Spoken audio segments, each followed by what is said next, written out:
Et voilà, bienvenue. Aujourd'hui, on va parler de tout ce qui est dress code dans les collèges, dans les lycées et de comment ça impacte les élèves. Est-ce que ce serait bon de le mettre? Est-ce qu'il faudrait plutôt adapter un uniforme? Pourquoi adapter l'uniforme? Pourquoi ne pas l'adapter? Vous aurez tous nos avis, l'avis des parents. Donc alors pourquoi, c'est quoi un dress code en fait?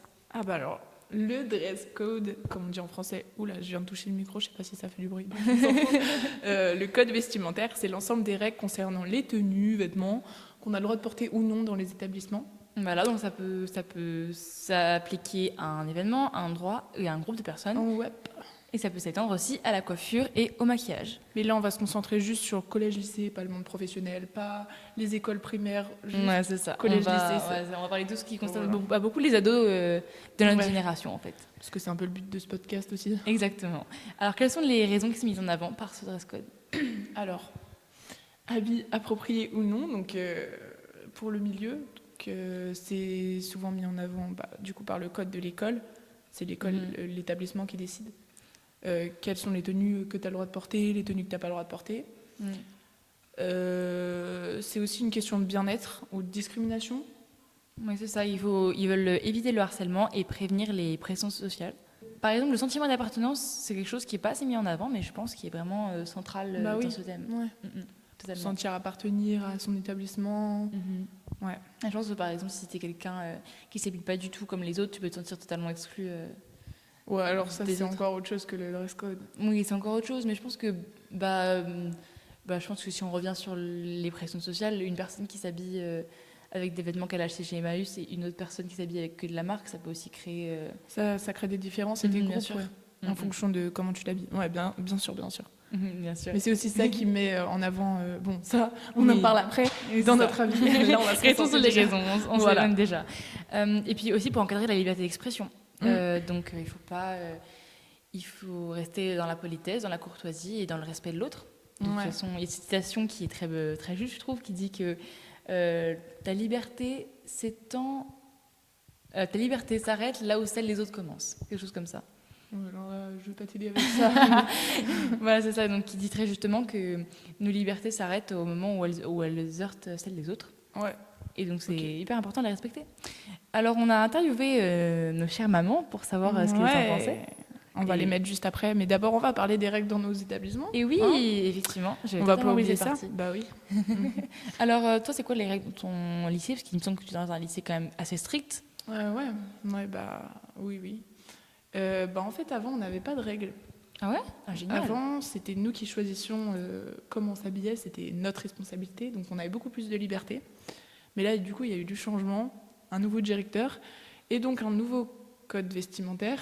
Et donc maintenant, il me semble que c'est pas le droit aux tenues de plage été. Il me semble que c'est ça. Donc c'est un peu vague.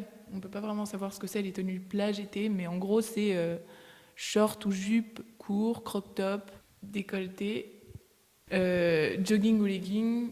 Mais ça, c'est pour le collège principalement, parce que jogging ou legging, au lycée, c'est plus autorisé. Oui, c'est ça. C'est vrai que si t'as cours de sport, pas avoir ni de jogging ni de legging, c'est pour compliqué. les cours de sport, que ce soit collège, lycée, t'as le droit, mais c'est plus en dehors du sport, tu vois. Ah oui, c'est vrai que moi, dans mon collège, j'avais pas besoin de me changer après. Souvent, je venais en jogging et puis je me changeais pas en fait. Hein. Je changeais juste le t-shirt. Ouais.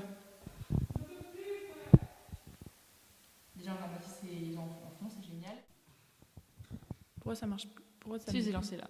Mais non, mais ça met plus. Non, mais c'est lancé. Regarde. Ah voilà, ok, parce que comme ça on voit les petites barres. Ok, donc Lou, toi c'est quoi du coup, maintenant que j'ai dit moi les règles, toi c'est quoi? Nous les règles, alors c'est très simple. En fait, dans mon lycée à moi, c'est un lycée public, donc, et on n'a pas vraiment de règles liées à l'habillement. En tout cas, j'ai jamais vu personne se faire réprimander pour un jean troué, un top trop court ou une jupe trop courte. Après, il faut savoir qu'avant, j'étais dans un collège privé catholique, et par contre, on avait des règles assez strictes. Et maintenant, on a eu mon frère qui est toujours dans ce collège. Ils ont fait une réforme du règlement. Et donc maintenant, les filles n'ont plus le droit de porter ni de leggings, de t-shirts de t-shirts débardeurs, tu sais, avec des bretelles qui sont fines. D'accord. C'est ça, des t-shirts courts, jupes courtes. Les shorts doivent arriver au niveau du genou et idem pour les jupes. Les shorts? Ouais. Genre Bermuda. Et pas exactement, en fait, c'est ça.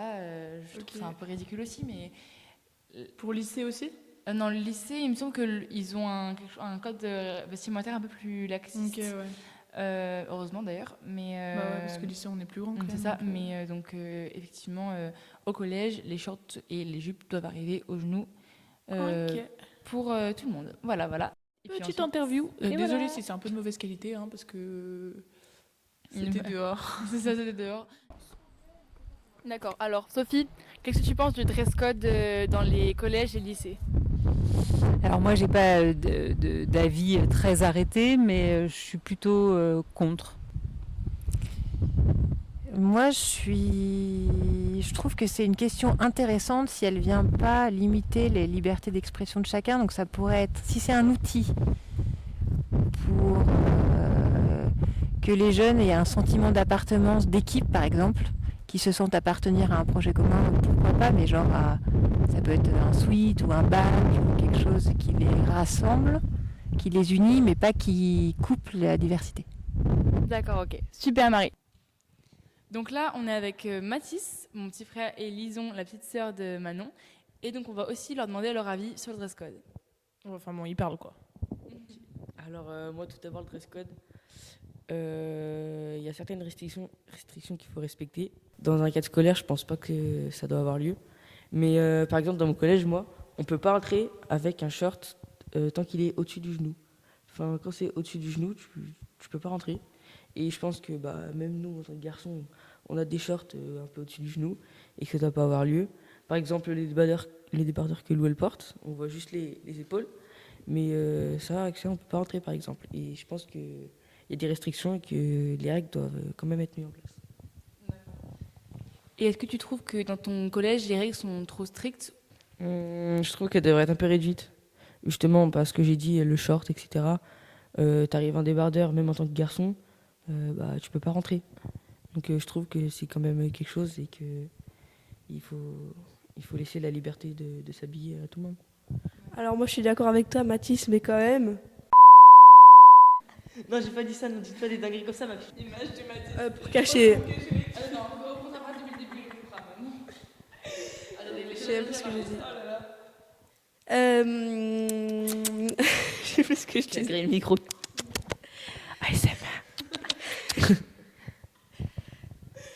Ok. Moi, Mathis, au contraire, je suis d'accord avec toi, mais il faut quand même que les enfants, ou les adultes, mais il faut quand même qu'il y ait un adulte. Oh là là, c'est pas clair.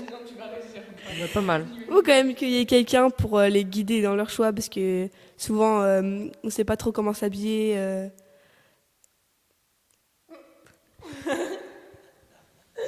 T'inquiète, disons. Voilà, donc je suis d'accord avec toi qu'il faut gérer soi-même ses habits, mais il faut aussi qu'il y ait quelqu'un pour te dire. Voilà. So, on va commencer par donc notre discussion là. Ça, alors maintenant qu'on a tous les éléments, qu'est-ce qu'on pense du dress code? Vas-y Manon, qu'est-ce que tu penses toi du dress code? Donc déjà, je pense que instaurer un dress code, ça dépend vraiment de chaque établissement du coup, mais je pense que ça résout pas vraiment les problèmes. Je suis totalement d'accord avec toi. Parce qu'en fait, je pense que ça fait juste sentir les élèves mal dans leur peau parce que tu mets une tenue pour toi n'est pas le vulgaire et quelqu'un va te faire une remarque dessus toute la journée, tu vas être super mal en pensant que t'as dérogé au règlement, que tu portes quelque chose de vulgaire. Et puis surtout, parfois, on te le dit devant tout le monde. Et ça peut être très mal... Enfin, tu peux le prendre très très mal et ça peut faire mal à ta dignité parce que tu le fais vraiment devant tout le monde. Moi, j'ai certains cas des personnes qui se sont pris des remarques devant toute leur classe. Et là, tu te dis, faut modifier ça, quoi. Et puis dans beaucoup de lycées en Californie, dans beaucoup de reportages aux États-Unis, il y a même certains adultes qui viennent chercher les élèves dans la classe pendant qu'ils sont en cours pour leur faire une réflexion et pour les sortir de classe pour qu'ils puissent corriger leur tenue. Ouais. Moi, je pense qu'on ne se rend pas compte de l'absurdité que c'est. Oui. Non, mais... Enfin, ça perturbe tout ce qui est le cycle. Ça perturbe le cycle des élèves, ça les empêche d'apprendre correctement. C'est pas bon en fait. Oui. Et il y a aussi, par exemple, ça c'est encore autre chose, mais dans les dress codes, si on regarde souvent, c'est beaucoup plus sur... Il n'y a pas beaucoup de tenues pour les gars qui sont... Ah, totalement d'accord avec toi. Bon, par exemple, tu vois, j'ai une étude là à te donner. Vas-y, donne ton Donc c'est un étude. rapport, donc c'est une étude américaine qui a été réalisée en 2022. Mhm. Rapport on excusera mon accent anglais pas très bon, Government Accountability Office. Et c'est un rapport américain qui révèle que les codes vestimentaires scolaires affectent de manière disproportionnée les filles. Donc environ 90% des politiques interdisent des vêtements qui sont typiquement portés par les filles, tels que les jupes courtes, les débardeurs et les leggings. Et 60% de ces codes vestimentaires incluent dans ces règles, donc incluent des mesures qui ont rapport avec le corps ou les vêtements des élèves. Donc par exemple, qui incluent des mesures. Donc je pense qu'il y a certains lycées où il y a des surveillants qui mesurent carrément, je pense, les vêtements des élèves qui rentrent dans le lycée. Ouais, bah moi ça s'est déjà passé comme ça. Non, c'est vrai? Raconte-nous. Ouais. Bah, on devait mettre nos mains à côté de la jupe quand on portait des jupes. Et si jamais notre main, il n'y avait pas 3-4 cm derrière notre main, avant la fin de la jupe, et ben on n'avait pas le C'est droit. vrai, Ouais. c'est horrible. Moi, au collège, ça nous arrivait ça. Souvent, parce que tu sais, il y avait beaucoup d'élèves qui squattaient les toilettes. Et un jour, il y a une surveillante qui est arrivée et qui en a profité pour faire je sais pas, une arrêté de dress code. Elle a demandé à toutes les filles qui étaient présentes dans les toilettes de lever les bras. Et si, quand elles levaient les bras, on voyait leur ventre, elles étaient dress codées, entre guillemets. Ça, c'est concernant les débardeurs. Mhm. Il y a certaines personnes qui transpirent. Oui. Beaucoup, plus que d'autres.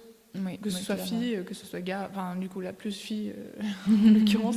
Les t-shirts manches courtes, on voit la transpi. Et ce qui est bien, c'est qu'avec les débardeurs, on voit moins. Enfin, on voit pas, en fait, parce que Oui. du coup, ça te colle pas à l'aisselle. Donc, Et puis surtout, c'est hyper agréable quand il fait vraiment très très chaud Voilà. d'avoir le t-shirt qui te colle à la peau. et donc, en fait, c'est confortable, quoi. Donc, Alors du coup, il y a beaucoup de questions qui se posent. Est-ce que l'uniforme serait la solution? Est-ce que ça pourrait régler le problème? bah, moi, je pense qu'il y a des pour et des contre, en fait. Évidemment. Moi, j'ai vécu les deux. Hein. J'ai eu uniforme et j'ai eu non uniforme aussi. Donc, je suis bien placée pour en Et oui. parler. Bah alors vas-y, dis-nous, toi, quels sont les pour et les contre qui sont avancés par la société? Ouais. Bah, en fait, déjà, je trouve que si un uniforme, bah, en fait, ça règle des problèmes. Oui, ça règle des problèmes. L'uniforme, c'est sûr, parce que les élèves, il y a beaucoup d'élèves qui sont intimidés ou discriminés à cause de leur tenue. Donc ça, déjà, c'est réglé. En fait, aussi, pour la discrimination, en fait, il y aura toujours... Bien sûr. Parce qu'en fait, de toute façon, j'ai un reportage de Arte sur l'uniforme à l'école qui a été tourné en Allemagne et qui montre que malgré l'instauration de l'uniforme, on n'a pas remarqué de baisse non plus marquante du harcèlement. De toute façon, comme disait toujours ce même reportage, les élèves peuvent distinguer leur classe sociale par des sacs, leur téléphone portable. Et après, D'autres par cas, contre, bien évidemment. s'ils instaurent un uniforme, il faut qu'il y ait des choix. Parce que souvent, c'est inadapté dans certains milieux ou climats. Bien Parce que sûr. par exemple, les polos en coton en été, mais t'as trop chaud, c'est Ah ouais, horrible. sûr. Bah, j'imagine, oui. Et puis ça accentue aussi les différences de genre parce que souvent c'est les jupes pour les filles et juste les jupes pour les filles. Bien sûr. Et du coup, ça poserait un problème de pourquoi les filles ne pourraient porter que des jupes. Voilà, c'est ça. Et donc ça revient un peu en arrière alors qu'on a fait des progrès concernant ça et je trouve ça dommage de revenir là-dessus en imposant l'uniforme. Nous par exemple, l'uniforme il y avait beaucoup de tenues. Attention, recherche Attends, au fond des cahiers. Parce qu'on a fait beaucoup de recherches différentes pour vous fournir un podcast de bonne qualité. Voilà. Il y a le concept de la cognition vestimentaire. Oula, attention, attention, un mot trop technique. Ouais, non, là je l'ai en anglais. Ouais. Donc ce concept suggère que les vêtements que nous portons peuvent influencer nos processus psychologiques. Donc attention. Hein. Par exemple, porter des vêtements qui nous font nous sentir compétents et confiants peut améliorer notre performance cognitive et notre bien-être. Ah, bien sûr, mais je pense que même les couleurs aussi ont une perception. Enfin, je pense que c'est un autre thème, mais que les couleurs ont un impact sur comment les gens le perçoivent. Oui. Mais donc l'uniforme, là-dessus, sur le concept de la cognition vestimentaire, ça marche pas. Oui. Surtout que, encore comme les uniformes ne peuvent pas être sur mesure, c'est des uniformes qui ne mettent pas forcément en valeur, dans lesquels tu ne te sens pas forcément bien. Voilà, c'est exactement, ça revient au point, je sais plus lequel j'ai dit là, mais celui sur accentuant les différences de genre. il y a certains uniformes qui vont pas mettre en avant que ce soit gars ou filles, ou en termes de forme. Il y a des personnes, et donc ils vont pas se sentir pas bien à l'aise dans ces établissements. Et donc, c'est difficile pour eux, quoi. Mais je pense que c'est pour ça que l'uniforme n'est pas forcément la solution. Enfin, Oui, il y a des bien limites, sûr. mais c'est Il des y a des limites limites. qui sont placées individuellement pour moi. Mais du coup, toi, tu penses que ce serait quoi la meilleure solution, en fait, face à ça? Puisque, évidemment, on en a discuté qu'il y avait certaines limites qu'on ne pouvait pas traverser, mais qu'en même temps, c'était quand même quelque chose qui était vachement restrictif, en fait. Parce que, bon, déjà, on est sûr que l'uniforme n'est clairement pas la solution, ça c'est sûr. Ouais. Parce que ça règle pas le problème. Ouais. Et c'est coûteux. Il y a très peu de familles qui ne peuvent pas se permettre d'acheter un uniforme pour tous leurs enfants. Surtout si c'est des familles nombreuses, en fait. Oui. Après, je pense que il y a des gens, en fait, le problème, c'est je pense qu'il faut quand même qu'on ne peut pas rester sans règles. Parce que si tu mets pas de règles, tu laisses place à des choses Non, bien qui sûr, sont il faut des clairement règles. déplacées. Par exemple, moi, je suis totalement d'accord qu'on peut porter ce qu'on veut. Mais, par exemple... avoir des shorts vraiment très très très très courts. Quand j'ai très court, c'est vraiment à la limite de la culotte. Je trouve que c'est clairement pas, ça n'a rien à faire dans un établissement scolaire. Voilà. En fait, il faut juger ce que oui, tu as le droit de porter dans un établissement scolaire et ce que non, tu n'as pas le droit et qu'il faut garder pour chez toi, pour le week-end ou ce genre de choses. Voilà. Ça me paraît logique. Enfin, moi, personnellement, je serais d'avis qu'il faudrait faire chaque année un sorte de conseil avec le BDE, donc le bureau des élèves. Je pense que c'est un truc qu'il y a dans tous les collèges et tous les lycées. Moi, je pense que c'est les élèves qui devraient choisir. Ouais, c'est ça. En fait, moi, je pense qu'il faudrait que sondage. c'est ça. Chaque année, ils fassent un sondage et qu'avec le BDE. Mais je pense que les profs aussi devraient donner leur avis parce que les profs, c'est quand même eux qui enseignent. Oui, c'est sûr. Donc, si jamais il y a certains...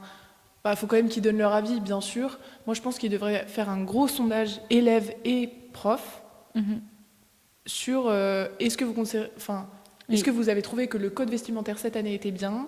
Oui. Et ou alors proposer des types, par exemple, voilà un short voilà, il mesure tel centimètre, tant centimètres, enfin bref. Ou alors des photos, et est-ce que vous jugez ça est-ce que vous jugez que c'est quelque chose qui peut être porté? Oui, non. Et après, il y a une réunion avec tout le bureau des élèves, tous les délégués et les responsables d'établissement. Et ensemble, ils décident, ok, donc là, il y a eu ce sondage-là, il y a une majorité de ça, donc on va décider que c'est comme ça. Là, faudrait faire avec la majorité. Et je pense chaque année aussi, parce que c'est quelque chose qui est... parce que ça change. Oui, c'est ça, on est dans un monde qui évolue constamment, en fait. Ouais, moi je pense que ça c'est la solution, parce qu'en fait là, ce serait la majorité. Mhm. Alors que là, beaucoup de gens, et je parle d'expérience parce qu'on en parle souvent avec mes amis, c'est un sujet très présent en général, même sur les réseaux sociaux et tout, on en entend parler de partout. Il y a une majorité de gens qui sont pas contents actuellement à cause de ça. Oui, mais moi je comprends. Par exemple, j'ai vu un reportage dans le lycée américain, donc peut-être que j'essaierai de retrouver le lien, mais de jeans troués, où il y avait, pas des trous quand même si grands, et qui étaient, on mettait du scotch bleu sur les jeans pour qu'il n'y ait plus de trous. Mais c'est encore plus flagrant en fait, ça n'a aucun intérêt. Donc il faudrait qu'il y ait une majorité en fait. Oui, ça, il faudrait faire un vote à la majorité. En fait, que ce soit les élèves de leur propre lycée qui décident ce qui, selon eux, peuvent porter. En fait. Voilà. Oui. Mais en fait, ce qu'il y a, c'est que s'il y a un dress code dans une école, il faut que ce soit le dress code pour tout le monde. C'est ça. Comme au travail, en fait. Donc les profs, puisqu'ils sont dans cet établissement, ils doivent suivre les mêmes règles que les élèves. Pour montrer l'exemple, en fait. Voilà. Évidemment. Mais après, je pense que on a rarement vu des profs aux cheveux roses et aux jupes courtes. Après, il y avait aussi l'argument que tu représentes ton établissement et donc que tu peux pas... Oui, bien sûr. Ça, mais c'est aussi pour ça qu'il faut que les élèves et les profs choisissent le règlement, parce que ce sera comme ça que leur école sera perçue. Mais il faut que ce soit les élèves et les adultes qui choisissent leur image et qu'ils en soient fiers. Voilà. Et après, qu'est-ce qu'on pourrait faire par rapport... parce que même si il y aura un dress code, ça ne va pas exclure tout ce qui est pression sociale du fait des marques et tout ça. Ça, on ne pourra jamais régler. Je pense que tu ne peux pas interdire aux élèves qui peuvent porter de la marque de ne pas en porter. Ouais. Chacun est libre de s'habiller comme il veut. S'il y en a qui veulent s'habiller avec des marques, qui s'habillent avec des marques. Et il y en a qui veulent s'habiller comme ils veulent. En fait, il y a même des personnes qui ont beaucoup d'argent qui ne vont pas s'habiller avec des marques parce qu'ils utilisent leur argent pour autre chose. En fait, ça dépend vraiment de comment tu utilises ton argent. Et ça, c'est vraiment une autre question. Après, je pense aussi que dans cette optique-là, pour les pressions sociales et le harcèlement, je pense qu'en fait, le dress code n'est pas la solution. Je pense que dès la primaire, en fait, les élèves devraient avoir au moins 1 heure par semaine de cours où on leur enseigne De prévention contre le harcèlement. prévention contre le harcèlement, Bah oui, voilà, puis parce comment qu'en fait, traiter les autres. On essaye de stopper le harcèlement, la discrimination, via instaurer des règles, comme le dress code ou autre. Mais en fait, si jamais on apprend aux enfants, dès qu'ils sont petits, ce que c'est de se faire harceler, qu'est-ce que tu ressens, leur montrer pourquoi il faut pas harceler des gens, Oui, en fait, c'est ça qui va régler, quoi. Et puis alors, je pense aussi Pas tous les gens entièrement, qui disent mais ouais, ça. Il faudrait juste qu'il y ait 1 heure, voire plus, en fait, parce que, non, 1 heure, c'est bien. 1 heure, ça me paraît bien par semaine, hein, franchement. Moi, je pense que déjà, le fait que le dress code, si jamais ils instaurent ça dans les écoles, le fait que les gens votent pour le code vestimentaire de l'école, je pense que ça réglera pas mal de soucis. Hein. Mais c'est sûr. Bah, surtout que je pense que ça réglerait aussi des soucis sur déjà le harcèlement. Je pense qu'il baisserait notamment beaucoup. Je pense que ça pourra pas totalement stopper, jamais, mais ça pourra au moins le limiter. Ouais. Et puis je pense aussi que ça permettra beaucoup de liberté de faire comprendre aux enfants ce qu'ils estiment eux. Ce qu'ils estiment en fait approprié à l'établissement, et puis ça leur permettra eux-mêmes de se faire une idée et donc d'évoluer tout seul. Oui, oui. En fait, je pense qu'il devrait carrément y avoir un programme, ça devrait être une matière à part entière. Ouais. Non, mais en fait, c'était le premier épisode de débat et j'ai trouvé que franchement, c'était super. On a parlé de plein de trucs. ouais, puis surtout, on a bien traversé le sujet. Et on a trouvé des solutions. Ouais, Bien des super entendu, tout le monde ne solutions. sera pas d'accord avec nos solutions. Et évidemment, et on ne va pas c'est- convaincre. voilà, c'est le Donc, choix de chacun. c'est ça. N'hésitez pas à donner vos avis en commentaire, à interagir avec cette vidéo. Allez, sur ce, bonne journée et à la prochaine fois pour un nouvel épisode. Allez, tchuss les gars. Tchuss. Non, pourquoi on dit tchuss? Je sais pas.